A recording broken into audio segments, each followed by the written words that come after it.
escogido pues tiene una inspiración, no es simplemente una conferencia más. Una de las inquietudes que tenemos los lectores de libro es cómo difundirlo, es cómo llevar esta enseñanza divina a más personas. No solamente conformarnos con la reunión, leer el libro y reflexionar sobre él, compartirlo con la familia, sino quizás poder extendernos un poco más hacia la sociedad en diferentes modelos, en diferentes formas, en diferentes instituciones. Por eso decía que me inspiré un poco en la idea de Ariel, quien nos ha hablado de la creación de la Escuela de Formación y Creación de Alma. Definitivamente el alma es el elemento que el Padre necesita para la unificación con el ser humano. En primera instancia quiero dar gracias a Dios, dar gracias a los organizadores de este hermoso evento.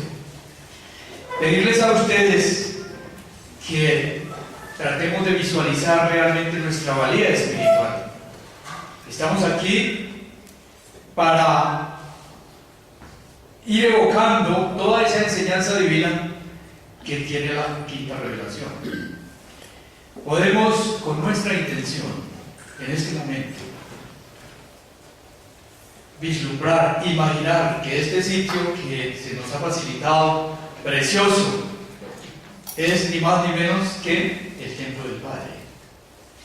Todo mundo, todo universo, todo planeta, todo sistema, toda capital tiene un templo del Padre. Y nosotros debemos tenerlo, por lo menos en este momento. Este es nuestro templo del Padre. Podemos perfectamente con nuestra mente visualizar algo que es real. Aquí junto a nosotros están los ángeles de las iglesias, cuidándonos, dirigiéndonos, protegiéndonos. Muchos de ustedes han hecho esos alcances y esos logros de tener un guardián personal seráfico.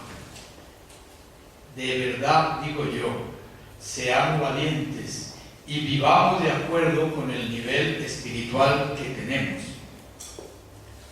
Por eso, en la charla, igual que la conferencia magistral que nos han presentado, con las virtudes del Maestro, que es nuestro guía, quiero hacer una consideración sencilla. He notado que en los lectores del libro se tiene una filosofía como que no queremos nada que parecemos iglesia. Y de hecho en la práctica se ha descuidado pues ese amor y ese cariño con el Maestro, con ese Maestro. Porque Miguel de Nevadón es nuestro Dios. Miguel de Nevadón es nuestro Padre. Miguel de Nevadón es nuestro Maestro, nuestro hermano y es nuestro amigo.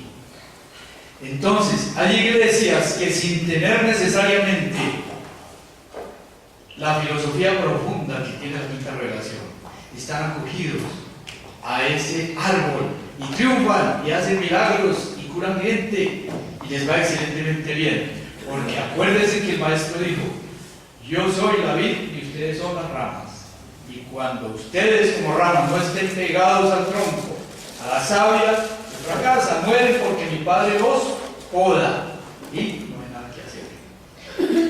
Bueno, el tema del autocontrol lo voy a desarrollar de una manera coloquial, en el sentido de que no basta leer el libro, tenemos que aprender a desaprender también de los métodos antiguos y aprender de los métodos que nos da la revelación, y especialmente de la enseñanza que nos da el Maestro Jesús el Cristo. Nos dice que la manifestación de la grandeza en un mundo como Urantia es el autocontrol. ¿Pero qué es el autocontrol? Nosotros somos hijos de Dios evolucionarios. Evolucionarios quiere decir que estamos en el ensayo y el error. Luego tenemos que capacitarnos, pero para esa capacitación nosotros contamos con la ayuda divina, con un socio divino. No podemos hacerlo por nuestra cuenta y riesgo.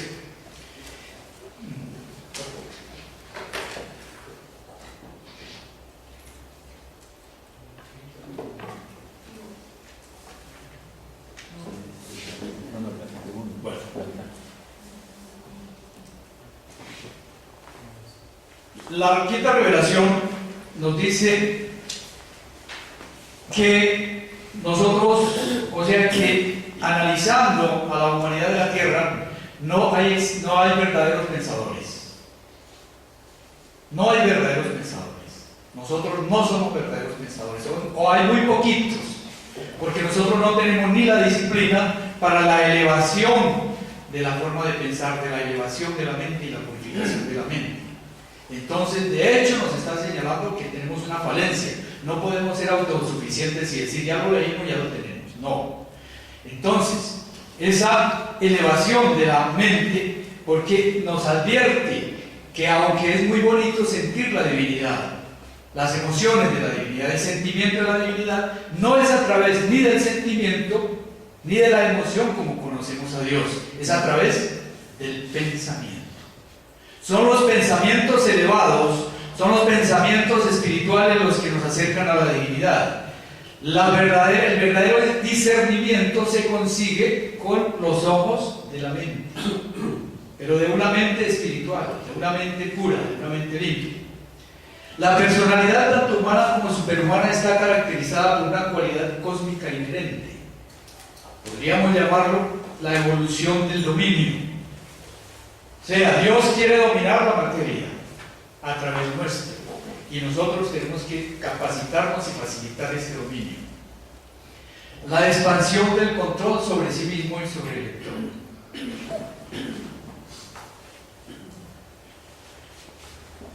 De hecho, la revelación nos dice que la religión griega tenía una máxima que era: conócete a ti mismo.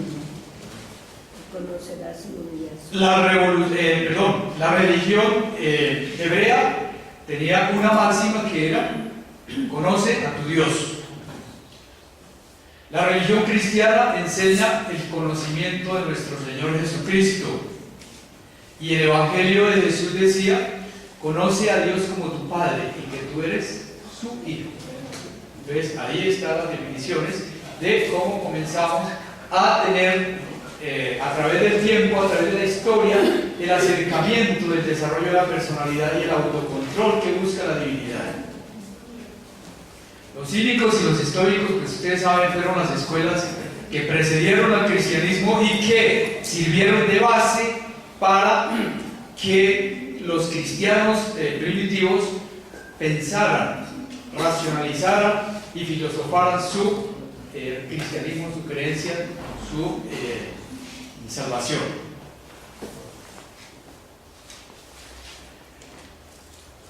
Tenemos un ejemplo que lo traigo, digámoslo, para señalar o precisar un poco en qué consistía este autocontrol.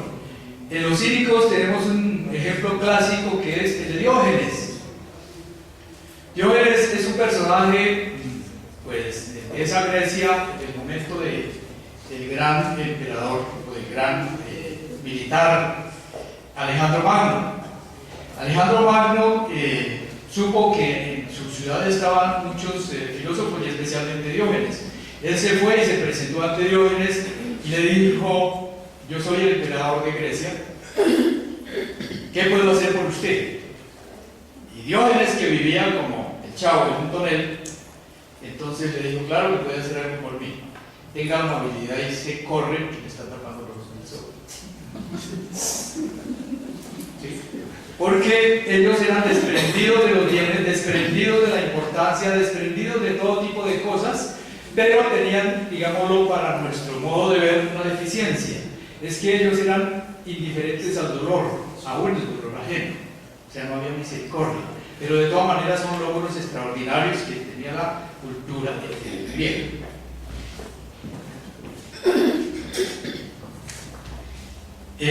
Otro tipo de cultura que tiene un autocontrol importante, pues, es el budismo. La revelación nos dice que es la mejor religión sin Dios, la mejor religión que se ha creado en la tierra sin Dios, pero que luchó especialmente hizo un estudio sobre el dolor, sobre cómo escaparse del dolor, y fijó sus parámetros resumidos simplemente en el no ver, no hacer y no pensar. Entonces no vemos, cerramos los ojos. no hacemos, entonces estamos en meditación día y noche. Y lógicamente no pensamos. Entonces buscamos el vacío iluminador, la mente en blanco. También la revelación nos dice que ese método es excelente para buscar el autocontrol, aumenta la serenidad, previene la pena y la aflicción. O sea, como logro humano es excelente. Y muchas de esas herramientas las podemos nosotros utilizar en nuestro trabajo con la divinidad.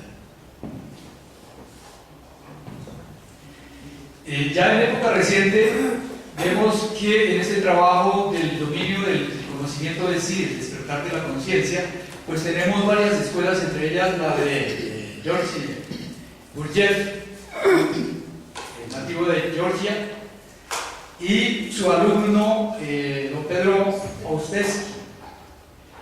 Ellos trabajan básicamente con el despertar, el cuarto camino, se llama la filosofía de ellos.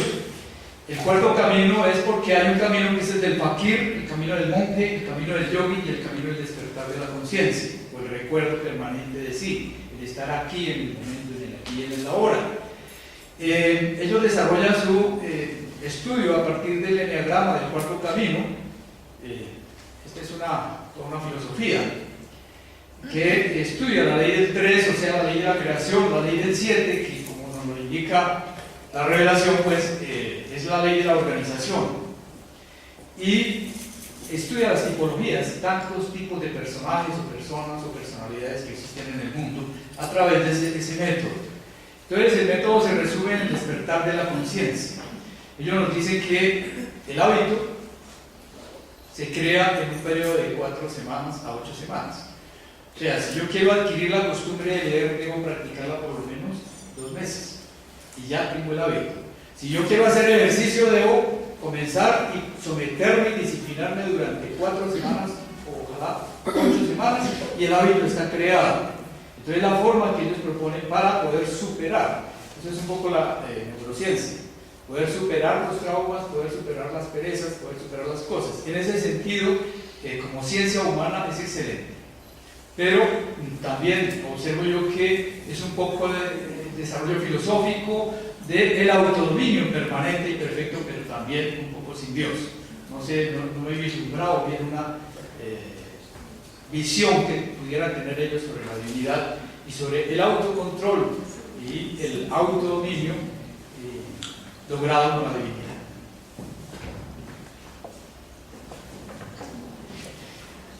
Entonces aquí ya entramos, pues esa parte era como la historia de lo que ha sido el autocontrol, porque es una necesidad. Nosotros sin autocontrol pues seremos unas gordas, seremos unos salvajes.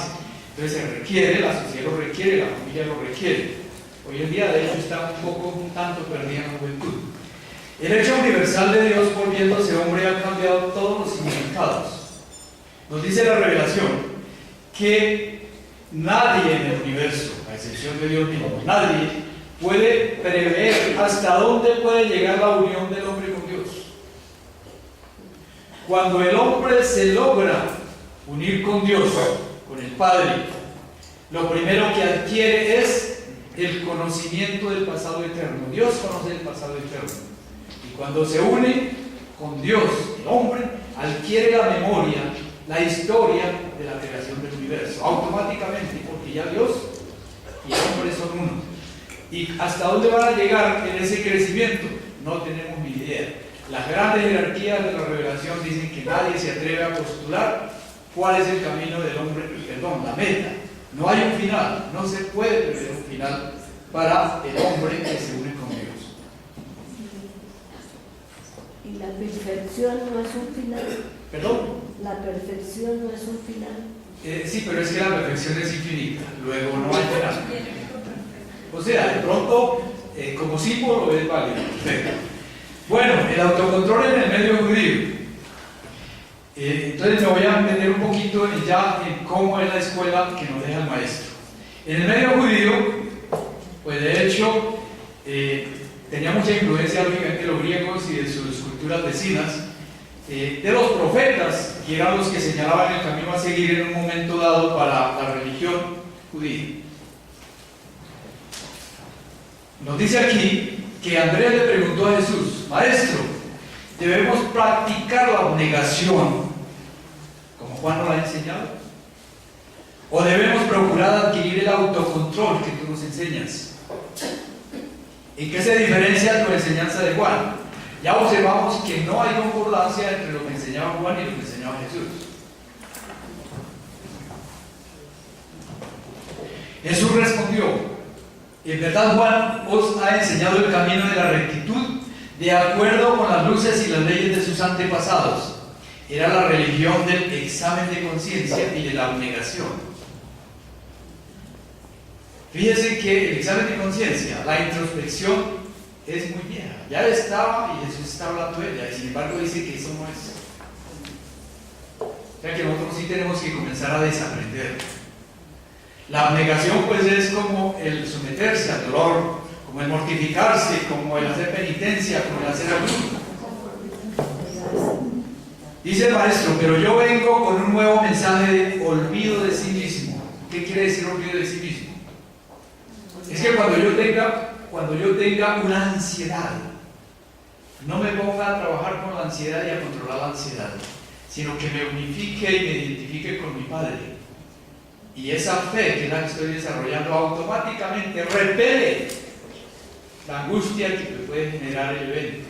Es una técnica, ojo, porque son técnicas que de pronto las hemos leído, pero que vale la pena comenzar a practicarlas. Dice: el olvido de sí mismo y el dominio de sí mismo. Os muestro el camino de la vida tal como mi Padre que está en los cielos me lo ha revelado. O sea, Juan está enseñando de acuerdo a los profetas, de acuerdo a sus padres, pero el maestro dice, como diciendo: si no me lo aceptan, allá ustedes, pero eso es lo que el Padre me revela. El dominio de sí mismo es la medida de la naturaleza moral de un hombre y el indicador de su desarrollo espiritual. Todos sabemos y nos consta que es en la crisis donde nos manifestamos como somos. El matrimonio va perfecto hasta el día que hay una desaveniencia fuerte, una crisis, y viene la vulgaridad de sus malos tratos, las faltas de comprensión, y eso es lo que realmente somos. Cuando la persona es boyante económicamente, culturalmente, todo va sobre ruedas. Es ideal del ser humano. Pero si entra en crisis, si está quebrado, si está acusado, con justicia o sin justicia, puede mostrar su verdadera personalidad, como somos. Por eso decía la profesora a los niños: vamos a ir al paseo, ¿cómo nos vamos a portar? ¿Como niños decentes o como somos?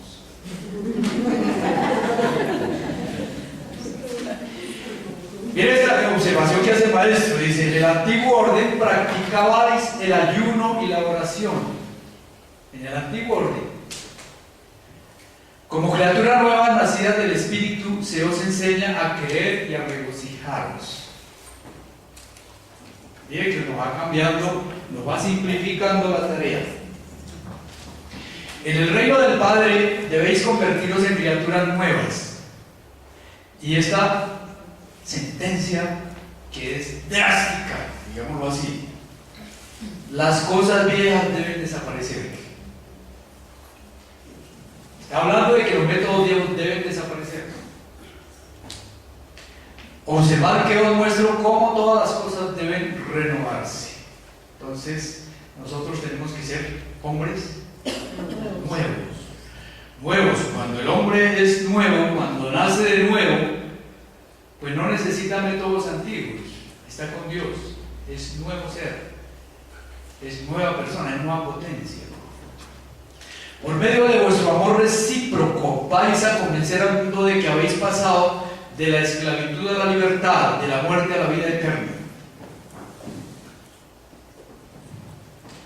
En el antiguo camino intentáis suprimir y obedecer y conformar a las reglas del vivir, o sea, los mandamientos, todas las normas que tenemos en la cultura. Y fíjense que aquí no nos dice que simplemente las desechemos, sino que deben renovarse, deben actualizarse. En el nuevo camino primero sois transformados por el Espíritu de la verdad. Aquí viene una cosa muy importante. Yo sentía pues como ese refresco espiritual cuando escuchábamos a Ariel en el video que muy magistralmente nos entregó. complementar. Es el Espíritu de Cristo, es el Espíritu de mi Padre en mí. Yo debo aceptarlo, pero con cariño, así con todas esas normas que nos presentaron. Y entonces comenzamos a transformarnos. ¿Sí? Porque el principio dice que debemos tener pensamientos elevados y espirituales. ¿Alguien me puede indicar cómo es un pensamiento elevado y espiritual? Por favor, traten de cada uno de coger. De pronto, mire, esas indicaciones que nos dieron de la verdad, la belleza y la bondad. ¿Qué es lo más bueno? ¿Qué es lo más bello? ¿Qué es lo más bondadoso? Y lo más verdadero. Porque si una cosa es buena, ¿debe ser bella? Si una cosa es verdadera, debe ser buena y bella. Y si hay arte, debe ser verdadero. Por eso, analicemos con esas tres palabritas y verán que la mayoría de nuestro arte y de nuestras cosas en este momento de la cultura, pues realmente no corresponden con esos tres principios. Algo le falta. Pero no es para criticarlo, sino que estamos en un punto donde tenemos que reproyectarnos.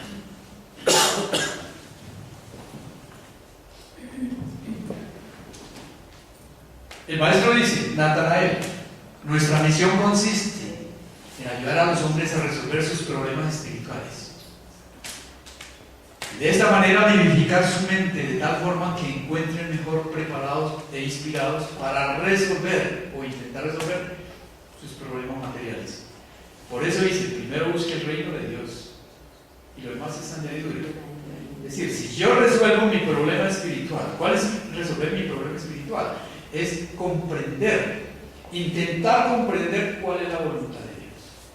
Porque el mandamiento en la oración dice, hágase tu voluntad. La pregunta es, ¿cuál es la voluntad de mi Padre? Entonces yo debo aprender, seguramente, a quietar mi mente, como nos lo enseña en la adoración, para que el Padre pueda comunicarse conmigo.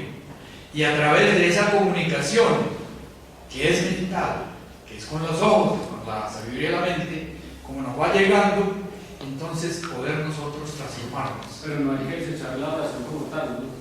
Una primera etapa, después la oración. No, claro. O sea, el tema de la oración y de la adoración son dos métodos complementarios indispensables que necesariamente lo hacemos. Porque si yo voy a orar, pues orar es algo que tiene algo de autoimportancia para mí, sea espiritual o sea física. Cuando yo pido, cuando yo doy gracias inclusive, yo estoy orando. Estoy diciendo, Padre, ayúdame, despierte espiritualmente, o deme económicamente, o deme salud. Todo lo que sea de autointerés es oración. Y aunque va por los canales del Hijo, en este caso el Maestro Jesús el Cristo, es el Espíritu Santo que lo resuelve.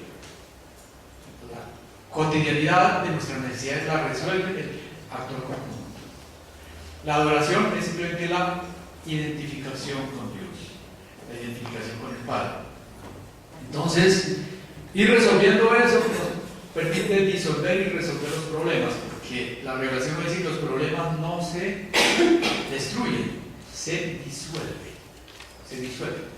No sé si esa palabrita que es bonita, yo tengo un problema, en unión con la divinidad yo debo disolver mi problema. La divinidad tiene tanto poder, tanta coherencia, que el problema automáticamente va desapareciendo. Y aún, el maestro nos dice que si yo conozco a Dios, si yo estoy con Dios, pues aunque colapse el mundo no tiene importancia. También ese es el otro punto de vista de la crisis.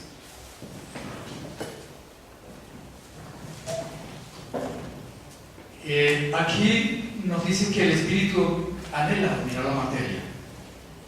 El espíritu, en ese caso nuestro acusador de pensamiento, está muy interesado en dominar la materia, en dominar nuestra mente, en dominar nuestra constitución física, psicológica y espiritual. Claro, necesita nuestra colaboración, pero el anhelo de él es este. Entonces, ¿cómo lo vamos a lograr?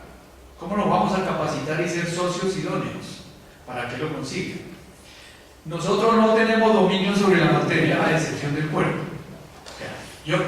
Yo puedo tener un dominio muy grande sobre mi propio cuerpo físico, sobre mi propia constitución física y psicológica.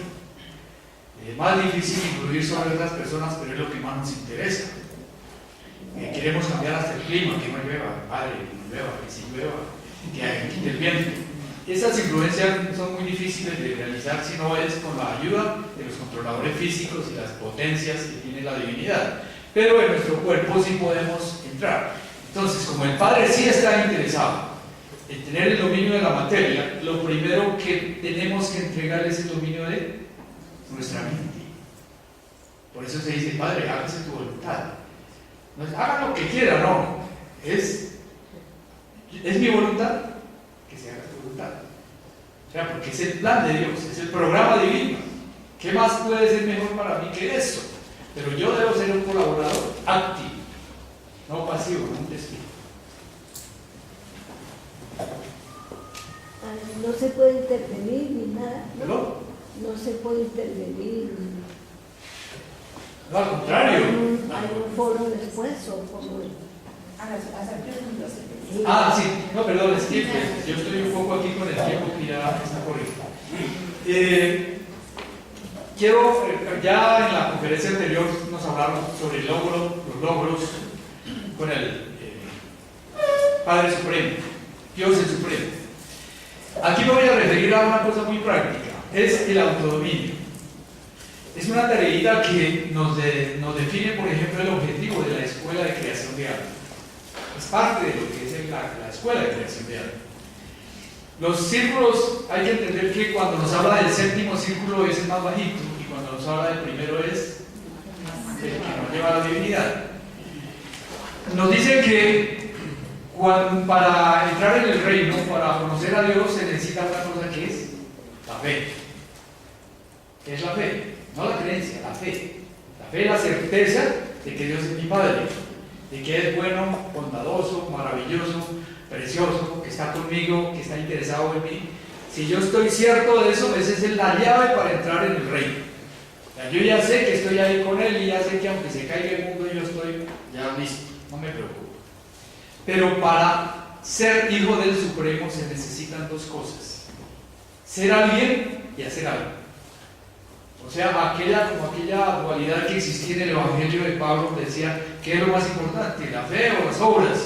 Aquí son importantes ambas. La fe con el Padre del Paraíso y las obras con el Supremo, porque el Supremo es la base de la experimentación, de la vivencia. Entonces, miren lo que nos piden para entrar en esos círculos. Primero nos dice que tengamos una mente perfectamente equilibrada. Y yo digo, ¿quién tenemos ese don? ¿Verdad que es difícil? Primera exigencia, mente perfectamente equilibrada.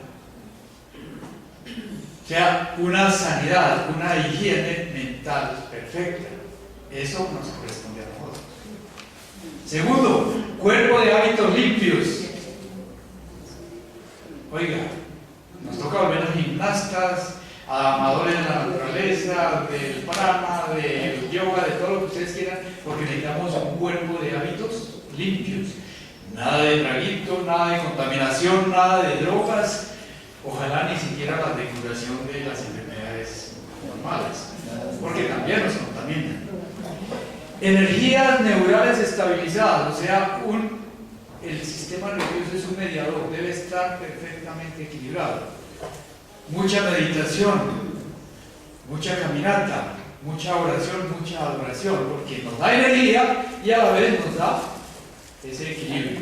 Y finalmente nos dice función química equilibrada, que nuestras glándulas internas estén funcionando correctamente. Entonces nos tocará ir al médico, al homeópata, al terapeuta, y sobre todo tener una cultura de pensamiento, de acción, de decisión, pues muy limpia, o sea, con Dios. Eso lo podemos lograr es con Dios, solo no podemos, eso olviden. La función unida de los 7 espíritus ayudantes, las misiones en los circuitos del Espíritu Santo, la función del Espíritu y la verdad y del ajustador, todos trabajan en armonía. Primero, el espíritu de la sabiduría es el que coordina a los otros 6. más el circuito del Espíritu Santo, que es el Señor de la vida, y ustedes lo saben, más la función del Espíritu de la verdad, que es cuando yo me identifico y me amarro con la divinidad de Jesús el Cristo. Él son mis raíces, Él es mi savia, yo camino y lo tengo presente en todo momento porque es el que me vivifica, me cambia realmente, me da el nacimiento segundo. Entonces, son los elementos para trabajar con el Supremo. Si nada del tiempo, pues sigo corriendo. La vida interior. Aquí hay una cosa también fundamental en el desarrollo de este trabajo que nos corresponde. La vida interior, este símbolo de 4 dimensiones, es para ejemplarizar o simbolizar lo que es el cerebro humano, la mente humana. En la mente humana nos dice siempre la revelación que cuando el crecimiento espiritual es inconsciente, ¿cierto? Dice el crecimiento, nosotros hacemos todo y las obras son de Dios. El crecimiento espiritual, así como las plantas nacen y crecen sin que las observen. Las vemos cada día más grandes, pero no podemos apreciar en el momento el crecimiento. El crecimiento humano, espiritual, es así, es un crecimiento subconsciente. Pero más adelante nos advierte que no hay que confundir subconsciente con inconsciente. El subconsciente es el supraconsciente. El reino donde opera la divinidad a través de nuestro sistema glandular, a través de los canales que nos unen con la divinidad, es supraconsciente. Es el reino donde tenemos contacto con la divinidad, con el ajustador, con los ángeles, con lo que ustedes quieran. Se necesita una cosa que llama conciencia despierta. Porque dice que las decisiones para crear el alma, las que toma el ajustador, las que toma mi Padre, son las decisiones tomadas en momentos de conciencia despierta. No cuando estoy soñando y estoy haciendo tonterías. Es cuando yo me siento en adoración y en oración y le digo al Padre, Padre, mire, mi decisión es esta. Hay que manifestarlo. Ustedes conocen por ahí la película del secreto. La película del secreto tiene que ver con el poder de la intención. Esto va mucho más allá, pero la intención es muy necesaria. Dicen que uno debe manifestarle a la persona que quiere, mi amor, la quiero. Sí, o sea, no, ya sabe, no, es que lo sabe. Por favor, manifiéstele al Padre lo que usted quiere. Reúnase con él. Decía un amigo, cuando la familia lo escucha y se enloqueció, pero por favor, hable con él. El maestro habla en silencio, pero tampoco nos prohíbe que hablemos de forma sonora y le manifestemos al Padre lo que queremos, nuestras dificultades y sobre todo una cosa que les dejo como tarea: ¿cuál es el pensamiento elevado y espiritualizado? Díganle ese pensamiento elevado y espiritualizado que es de creación de ustedes. La vida interior nos dice que es la creatividad del mundo interior la que está más sujeta a mi dirección. O sea, mi voluntad puede actuar sobre mi mundo interior. Porque es allí donde mi personalidad está relativamente libre de la ley de la causación. Nosotros tenemos un libre albedrío limitado, pero es ahí en mi mundo interior donde tengo cierta libertad para actuar, para crear, para prosperar, para lo que ustedes quieran. Entonces debo hacer un uso adecuado de mi mundo interior.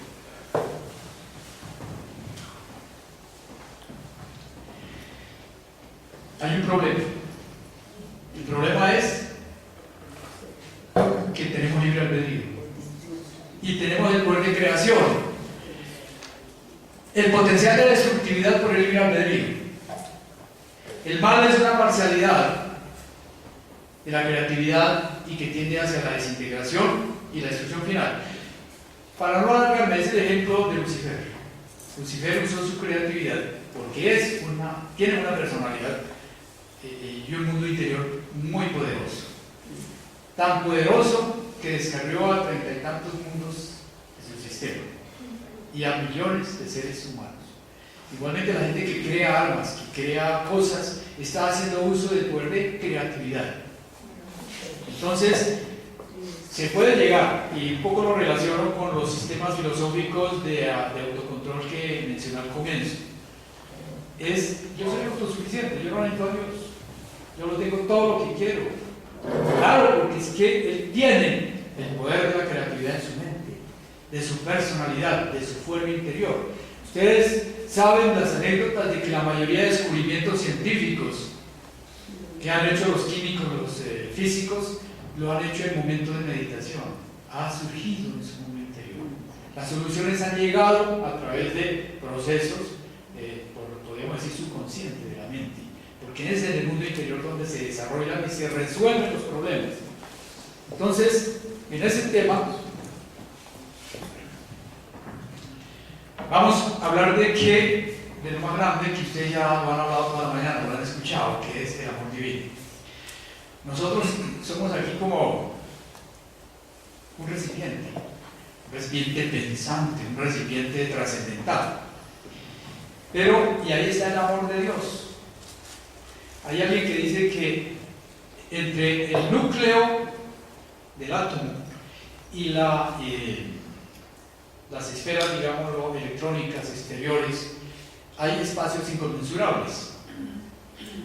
Y los físicos dicen que hay una cosa que se llama la fuerza fuerte y la fuerza débil, la que atrae la primera, lo que llamamos la fuerza de gravedad. Pero hay un amigo que me dice, eso se llama el amor de Dios. Observen ustedes que en cada átomo de las miriadas de átomos que tenemos está el amor de Dios. Pero necesitamos un ejercicio sencillo. Igual que en el acueducto necesitamos abrir el terminal, abrir la llave. ¿Y cuánto vamos a recibir? ¿Ustedes saben cuánto vamos a recibir? ¿Es de acuerdo a nuestro merecimiento? No es de acuerdo a nuestro merecimiento, es de acuerdo a lo que queramos. Dice a los evangélicos, no le pida a Dios un carro viejo, que Dios no es el quiebra. Pídanle un carro nuevo. Pídanle a Dios y reciban lo que cada uno quiera. Lo que cada uno quiera, miren, es así tan fácil. Si usted quiere llenarse y expandirse de amor, pues entonces abra ese terminal. Las bodegas, la revelación lo dice, son las bodegas del Padre. Y yo soy su hijo. Y en principio aquí en la tierra, los hijos que le dan papá, lo que tiene el papá, lo que él es mío, lo que es mío es mío. Pero en el caso del Padre Divino, pues él tiene ahí todo disponible. El hijo no quiere, porque igual que el mendigo, no se siente merecedor, no se siente justificado, y eso en parte tiene su validez, pero el amor está ahí, disponible, gratis.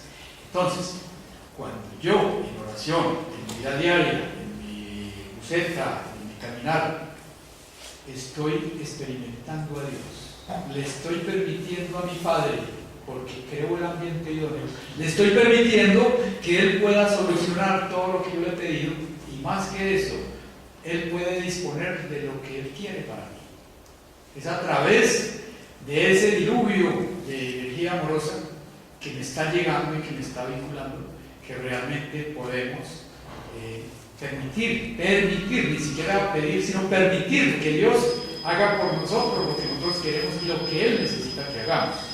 Entonces, mi charla, pues muy sencilla, lo que pretende es que toda esa belleza y toda esa armonía de la revelación la tengamos en nuestro diario vivir, en nuestro día a día, en nuestro sistema de sentarnos, de meditar, de pedirle a nuestros ángeles guardianes, de darle gracias, de visualizarlos. O sea, vuelvo y les dejo la tarea, ojalá la noten ahí.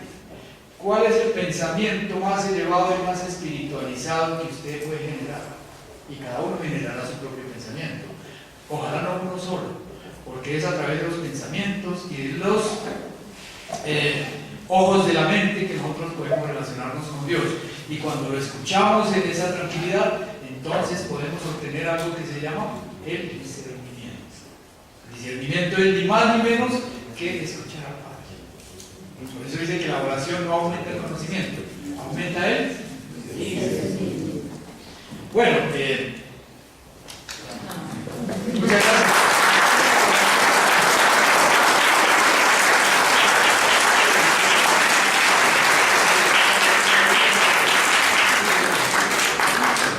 Bien, tenemos preguntas en este momento.